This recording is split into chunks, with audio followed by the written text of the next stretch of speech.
Loyal viewers of this lovely channel would know that when it comes to premium wireless headphones, I am not the biggest fan. Back in the ancient year of 2020, I reviewed the very hyped AirPods Max, which I thought was just okay, but nothing actually of value. Much more recently, I of course talked about the new Sony WH-1000XM6, and I of course panned it for being an absolute mud cannon just like its predecessors. Bose have also been a long-standing member of the big three, and their latest headphones being the QC Ultra 2nd generation. I thought they sounded alright, but at the end of the day, I don't think that it was also anything mind-blowing. And even Sennheiser themselves, falling outside of the big three, but still remaining probably, I would say, top 5, maybe top 7 in the world in terms of premium wireless headphones. They had their own momentum for wireless, which I thought was also fairly disappointing, which is why I didn't really talk about it at all. And the trend just keeps continuing on and on and on. Wireless headphones from brands like Bose and Wilkins or Bang & Olufsen or anything with an ampersand on it,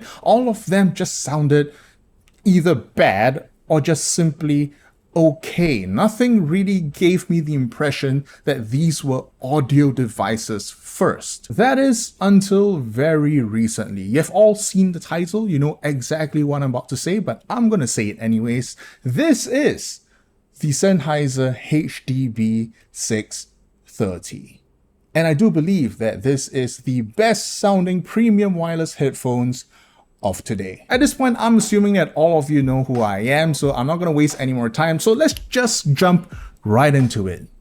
Starting with the section that most people would leave right to the end, the sound. First, let's establish a little bit of context, because when it comes to premium wireless headphones, you can kind of tell that they all follow a certain direction of sound tuning. A lot of these brands love to tune their headphones very bassy. And I know a lot of people love that kind of sound. Hell, the market itself loves that sound. But as a hi-fi loving individual, an audiophile if you will, I think there needs to be some acknowledgement that there needs to be some balance to be had. Bass in the absence of clarity and control is simply mud. And that was the biggest critique that I gave to the Sony WH-1000XM6. It was an alright headphone, just simply tuned in a way that made things sound so slow and sluggish. So imagine my surprise when Sennheiser first introduced to me the HDB630 kind of as an early sample, an early prototype, and told me that, hey, Crin, this is a headphone that I think you would like. And this was a you with a capital Y, in that he was referring not just to me, but the audiophile community that I was kind of representing at the time. We were all looking for a nice wireless headphone that sounded not terrible out of the box, and of course with a lot of the extra features that only us would appreciate. The Sennheiser HDB630 is kind of an anomaly in this market. It is a headphone that is tuned somewhat balanced, but in a direction where clearly they still wanted some level of bass emphasis. So yes, to answer your first question, the HDB630 is indeed a headphone with a bass boost.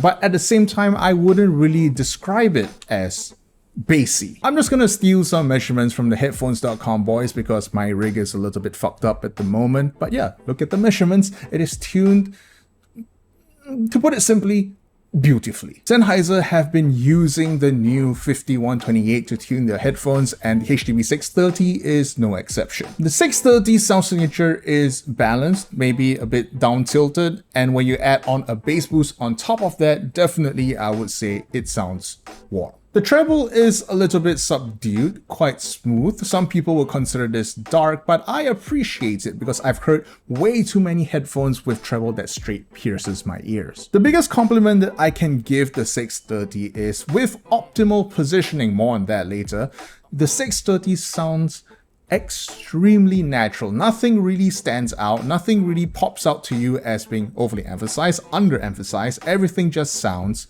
normal. And normal is surprisingly hard to achieve. So I'm not kidding when I say that the 630 sounds great. And within the category of premium wireless headphones, they sound arguably the best. I think it's the best. Obviously, other people may disagree, but to me, when my metrics is about how natural it should sound, the 630 is undoubtedly at the top. Not even close. That said, there are still some caveats that I would like to discuss, because while I do believe that the 630 is best in class, there's still a lot of other things that prevent it from being quote-unquote perfect. First of all, and this is a problem with many closed back headphones, and that is with the inconsistent placement resulting in inconsistent sound. What that means is the barest shift of the headphone on your head would result in, quite frankly, significant changes in the sound that reaches your eardrum. This is a problem that is to be had with virtually every closed back headphone on the planet. It is due to the fact that it is closed back. There is something called a back wave resonance, and it results in something like huge nulls or huge dips in the frequency response when you just change the angle or change the placement resting on your ears. Something like with the Apple AirPods Max, for example. Apple themselves have invested hundreds of millions of dollars on R&D,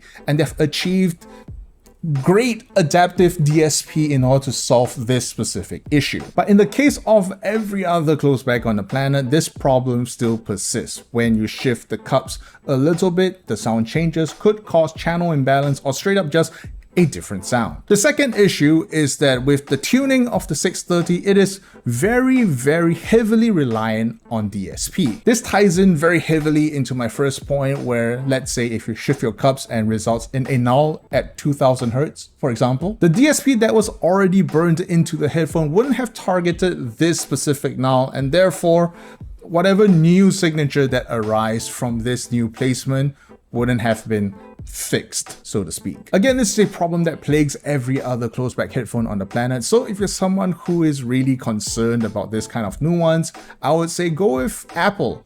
Apple are the kings of this shit. Next, let's talk about the companion app, because one of the biggest excuses someone would give for a bad headphone is the fact that you could just tune it yourself with some app that the brand had developed. And for those of you who have watched my XM6 review video, you would know that even the existence of the companion app is moot when the adjustments themselves are highly limited. But thank the Lord, thank Andreas Sennheiser, because the app that they had developed actually is flexible. What I mean by that is that you can upload a fully parametric EQ profile directly into your HDB 630. You can adjust any value, you have full flexibility, and it's so much better than the fixed band bullshit that's on the Sony companion app. So if you're someone who doesn't like the amount of bass that is on the 630, congratulations, you do have the flexibility to just add on however much you want, I mean, within a certain limit, of course. Or just tweak any part of the frequency response as you see fit. Go onto the graph tools, see how you like to adjust it, and then just export it straight into your app. Or just adjust any part of the frequency response that you would want. You want to adjust the mids, go ahead. The treble, it's all yours. That's one of the good points of having an actual audio company develop an app like this. They know what we want. We want full parametric EQ. We want to be able to precisely tune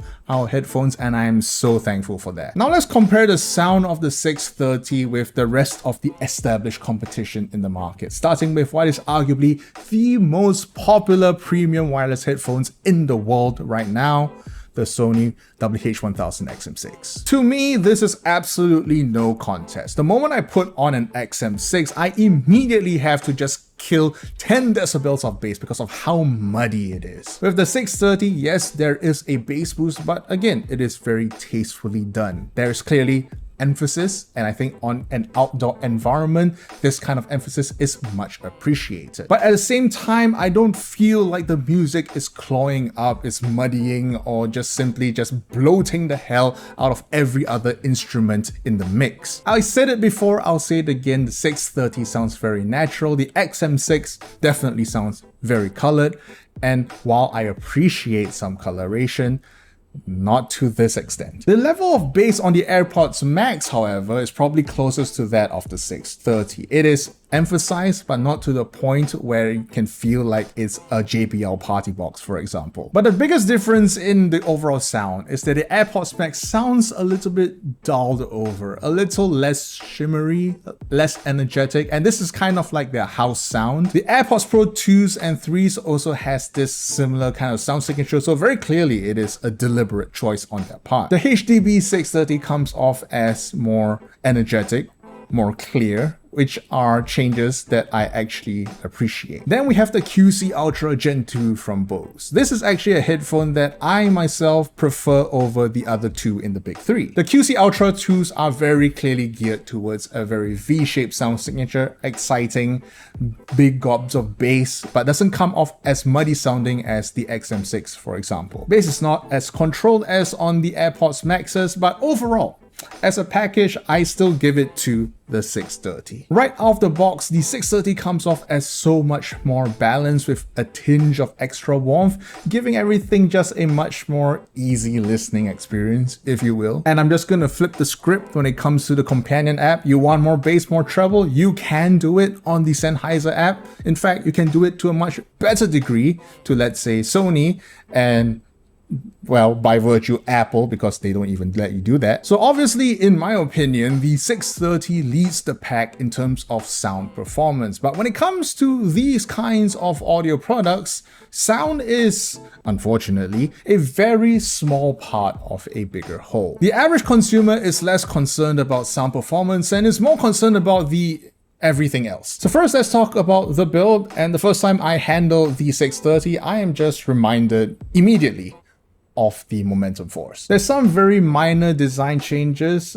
but overall it is made out of a fairly high quality plastics. If you are impressed by the XM6, I don't think that the 630 would be any less quality. They also use a friction fit kind of adjustable headband. Everything feels fairly on point for this market segment, at least. Comfort is okay. It is a bit of a tight fit on my extremely humongous ears, but I'm sure for the average person, it would be fine, acceptable. For me, I wish that the pads were a little bit wider, the cups a bit deeper, but clearly not everyone has my head and my ears. Now, ANC, active noise cancelling, is probably the reason why you even buy a headphone like this. And then when it comes to the 630, it is okay. All right, let's just be realistic for a moment. When it comes to active noise cancelling, the big threes are kings in the industry for a very good reason. The AirPods Max, even though it's almost 6 years old at this point, would still beat out the 630. And when it comes to the latest releases, the XM6 as well as the QC Ultra 2, it is not even close. The main differences in ANC performance is mainly in the handling of frequencies above 500 Hz. The HDB630 is great at low frequency attenuation, engine noises, jet sounds, for example, stuff that exists primarily under 200 Hz. But as you can see from a lot of the data that have been gathered from numerous other publications, the moment you enter the mid-range-ish frequencies, that is where the 630 just kind of struggles at the moment. So for those of you who are looking for that maximum isolation out of your premium wireless headphones, then I would say absolutely go with the current big three. Connectivity is a more interesting one on the HDB630. Obviously, you have Bluetooth, but at the same time, you also have a 2.4 GHz dongle that you just plug into your device, and it allows you to go for a, I would say, lossless experience. Latency also drops if you use this dongle, which makes it better for gaming. But I would say that if you really want that sweaty, try-hard, ultra low latency stuff, then you go straight for a USB-C connection. Yes, you can connect your HDB630 to your device via USB. This provides the power and allows for the HDB630 to still run its DSP functions, and of course, a bit of charging as well. And finally, we have the battery life. And I don't know how Sennheiser did it, but currently, at least in terms of this category, they are the kings. Multiple people have tested the battery life. I haven't because I don't have the time for this, and have shown that the HDB630 currently reigns supreme at over 50 hours of battery life. For reference, in the context of the big three, number 2, we have the Bose QC Ultra 2nd generation coming in at 30 to 40 hours. Then we have the Sony XM6s coming in at around 20 to 30 hours, and of course the AirPods Max is coming in at just over 20 hours. Basically, this is a headphone that you could charge once and then kind of forget about for weeks, months at a time, and still go back and still enjoy music. So in conclusion, the HDB630 is indeed one of, if not the best sounding premium wireless headphones that we have on the market today. The biggest weakness of the 630 would be on its ANC performance, where it is absolutely outclassed by the big three, but at the same time, we would have to give credit to its absolutely massive battery. 50 to 60 hours of runtime basically outperforms the next competitor by about 10 to 20 hours. That is absolutely insane. But at the same time, I also understand the market very well. ANC performance is considered to be one of the top priorities by the mainstream consumer. So while I absolutely adore the 630 in the context of an audiophile and a hi-fi enthusiast, I also have to consider the needs and wants of the average man. So to round things up in kind of a small snippet, the Sennheiser HDB630 is an amazing audio device, but kind of an okay lifestyle product. And that's it from me. I've said all that I've wanted to. Here are all of your names who have subscribed to the $20 tier on my Patreon. And for those of you on my $30 tier, allow me to speak out your beautiful names: Dennis, crinacle, Andrew, Like Pizza, Seraphim, and Daryl.